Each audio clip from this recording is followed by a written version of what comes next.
Bonjour, bonsoir, chers amis, merci encore et encore, parce que ça c'est la quatrième fois que nous sommes aujourd'hui ensemble pour parler de quelque chose qui se passe en ce moment à Kinshasa.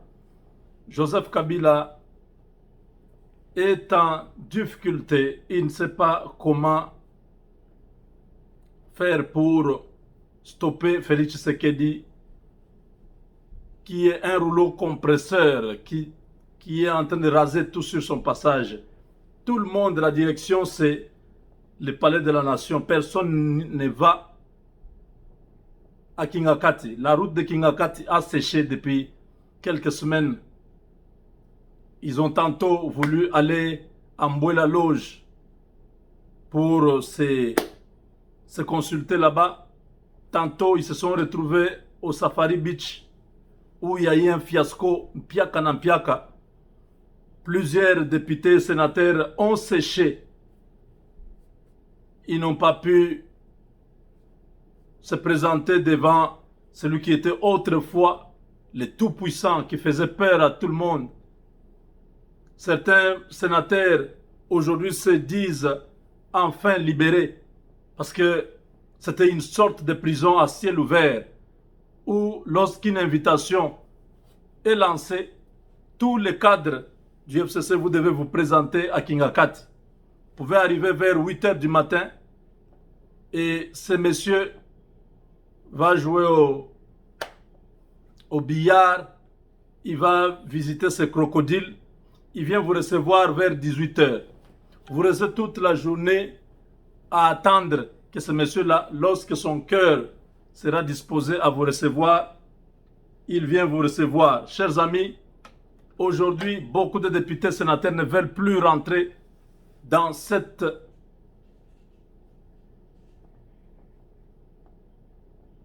Kabylie qui est aux abois. Jeannette Kabila qui a tenté de voir Félix Tshisekedi il y a 2 jours la nuit. Tshisekedi n'a pas voulu les recevoir. Il lui a fixé un rendez-vous pendant la journée et la dame ne s'est jamais présentée. Voilà. Aujourd'hui, chers amis, Kabila est en partance vers Lubumbashi, où il a envoyé un message à tous ses lieutenants de pouvoir aménager sa résidence dans sa ferme du côté de Kundelungu là-bas, où il va habiter. Il souhaite aller se reposer et s'occuper de ses activités personnelles. Nous comprenons tous pourquoi Kabila veut aller s'installer dans ce coin. Il y a quelques jours, nous avons vu une vidéo des membres de cette d'une milice, la milice de Kyungu. La milice de Kyungu qui a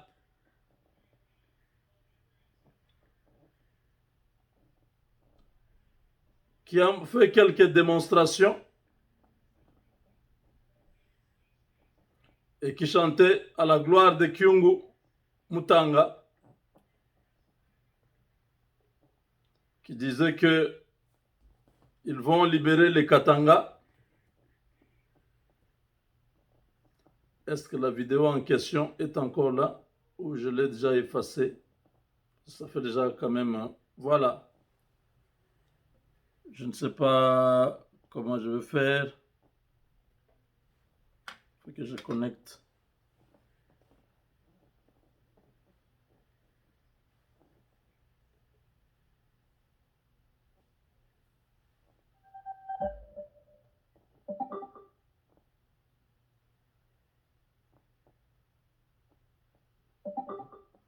Voilà. Vous pouvez voir pourquoi Kabila va au Katanga. Il se prépare des choses au Katanga. On a arrêté Nene Nkulu et l'autre ministre il y a 2 jours à l'aéroport de Njili qui voulait faire une mission, qui effectuait une mission, l'un à Kisangani, l'autre au Tanganyika. Ils étaient accompagnés de leur staff, dans leur soute, dans les bagages, il y avait beaucoup d'argent. Et l'argent a été saisi à l'aéroport. Voilà pourquoi on avait même refusé qu'ils puissent effectuer ces voyages. L'argent était destiné à aller alimenter les groupes armés, à aller financer les groupes armés et mettre un chaos comme à Kinshasa. Lorenzo et Denis Sassou Nguesso ont fait savoir à Félix Tshisekedi qu'il y avait un coup d'État qui se préparait et qu'il ne pouvait pas laisser les kabylistes, au cas où le coup d'État échouait, il ne pouvait pas laisser les kabylistes venir dans leur pays. Au Congo-Brazzaville, Denis Sassou Nguesso avait refusé avec son pays. Même le président angolais a dit « Vous n'arrivez pas ici ». Il a donné les ordres clairs au ministre de la Défense et au service de sécurité pour veiller à ce qu'aucun avion des kabylistes n'atterrisse là-bas, aucun véhicule de la Kabylie ne puisse traverser la frontière pour l'Angola. Donc, après avoir échoué à tous ces plans à Kinshasa, le plan B, c'est d'aller embraser maintenant les Katanga, là où les Américains ont placé beaucoup de confiance. Ils ont placé leurs espoirs, pas confiance, mais leurs espoirs dans les Katanga pour les minéraux qui sont dans les sous-sols. Vous avez le cobalt, le lithium et d'autres minéraux stratégiques qui sont dans les grands Katanga. Alors, Kabila, qui a compris que personne n'est de son côté, personne ne veut l'écouter, il va maintenant mettre du feu dans les Katanga et dans la partie est de notre pays. Regardez ce que nous avons.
Donc, vous comprenez que ces gens se préparent depuis longtemps.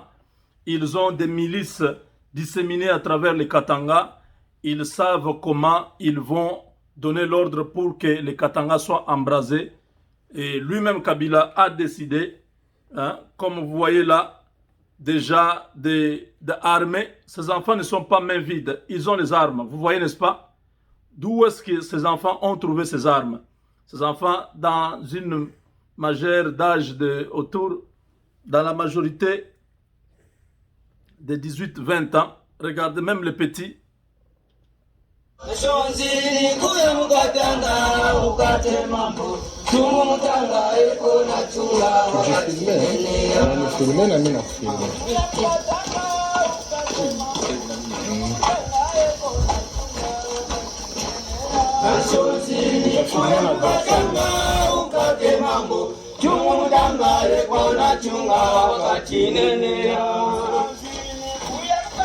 Pourquoi Félix Tshisekedi laisse encore Kabila, hein?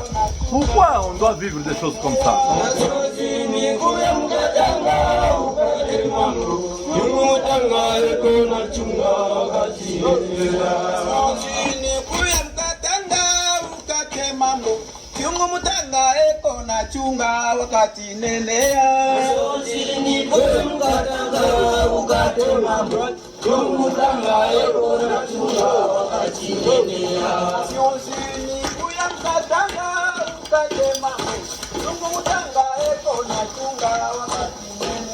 Nasozini kule mukatanga ukate mambo chungu mutanga ekwa na chunga wakati nenea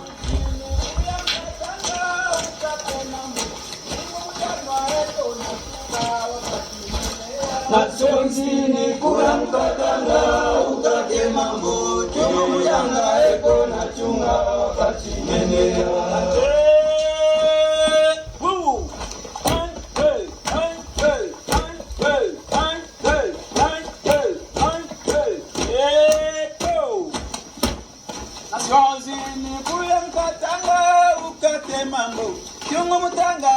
na chunga wakati nenea Nasozini kuya mkatanga ukate mambo chungu mutanga eko na chunga wakati nenea Nasozini kuya mkatanga ukate mambo chungu mutanga eko na chunga.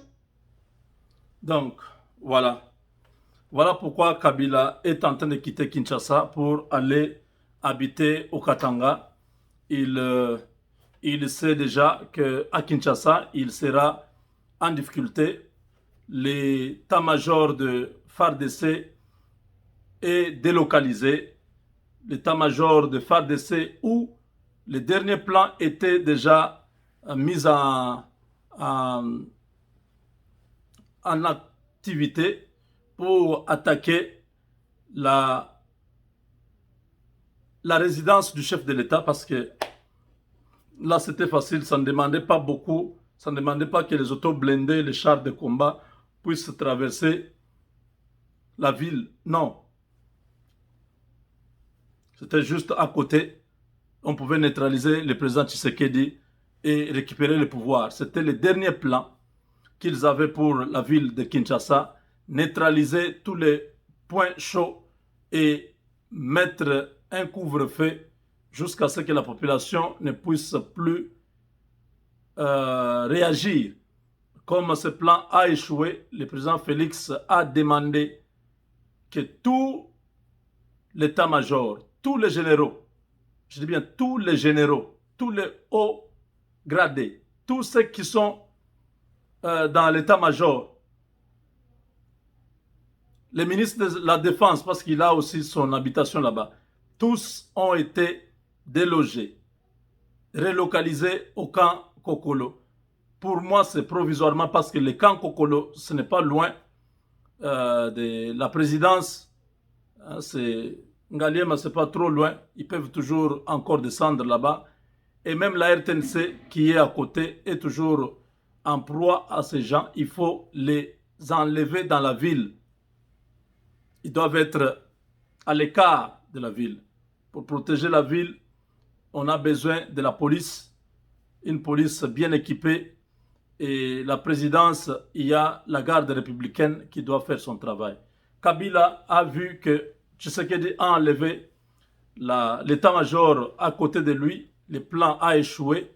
Kabila a peur maintenant qu'il soit arrêté. Il a peur que Tshisekedi puisse précipiter les choses parce que Tshisekedi est sur un point tel qu'il ne peut pas reculer. Kabila a tout fait. Il a envoyé des gens voir le président africain. Ça n'a pas marché, c'est-à-dire maintenant Kabila se sent en insécurité.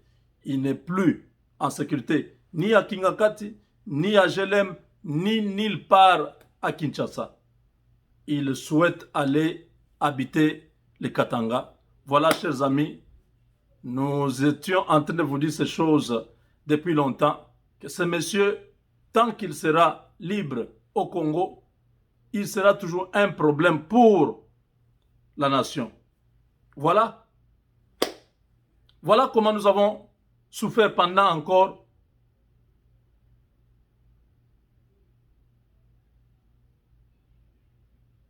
21 mois. Pendant 21 mois, on a souffert avec à peu près 22 mois déjà.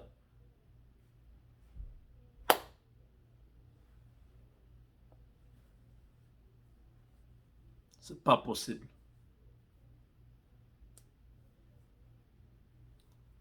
Donald Trump,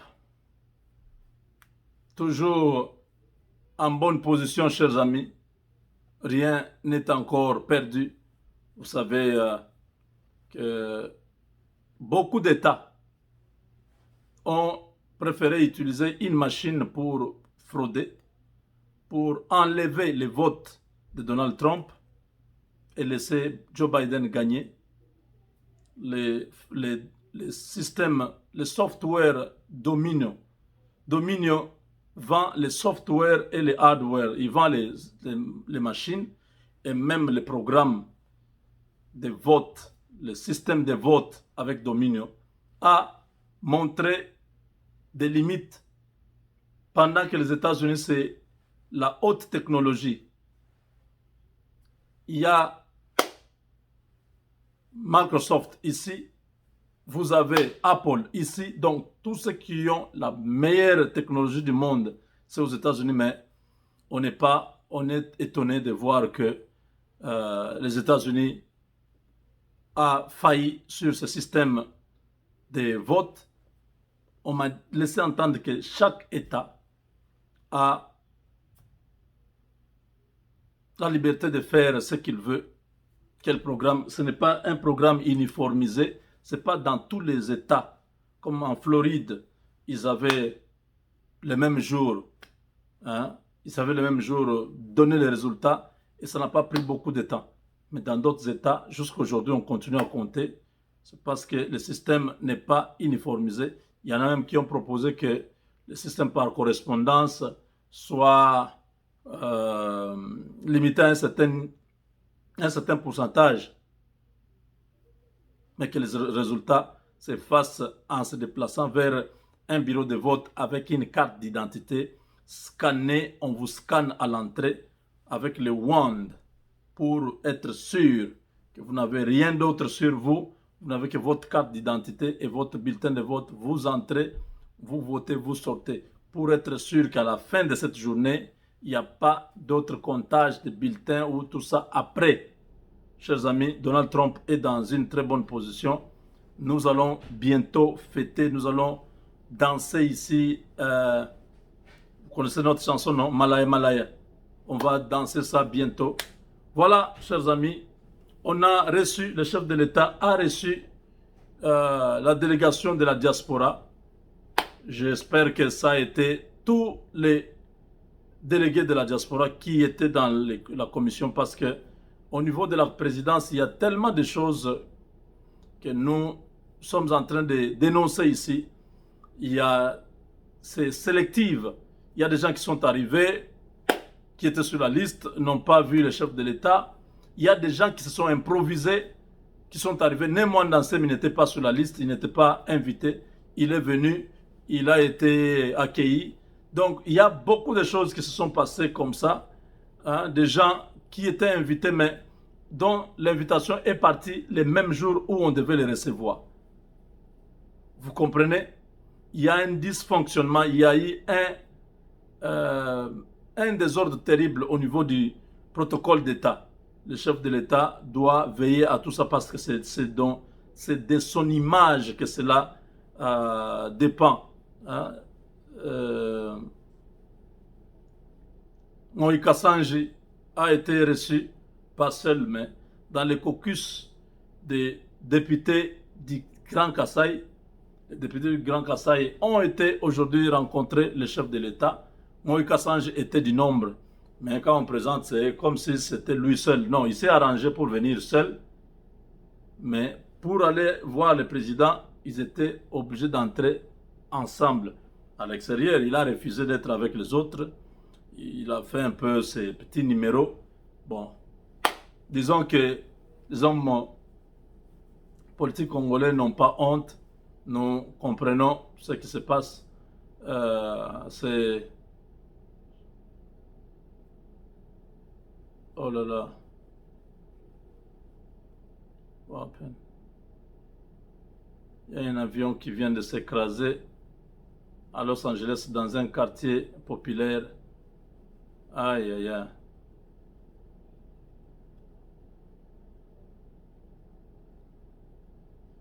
Vraiment, ça fait mal. Donc, voilà quelques news qu'on pouvait vous dire, le ministre des Finances a porté plainte à Kabouya, le secrétaire général de l'UDPS. Semble-t-il que Kabouya a fait un discours incendiaire qui peut amener beaucoup de conséquences. On verra jusqu'où cette plainte ira, parce que le ministre des Finances fait une fuite en avance. Il sait très bien qu'ils ont bloqué toutes les actions du chef de l'État pour pousser le peuple au soulèvement, à la révolte, et que les sanctions sont possibles. Tout ce qu'il fait là, c'est juste pour cacher la vérité. Si vous suivez le discours, le message de FARDC ce matin, bon, bien sûr qu'ils étaient en train de chercher à couvrir leur délocalisation.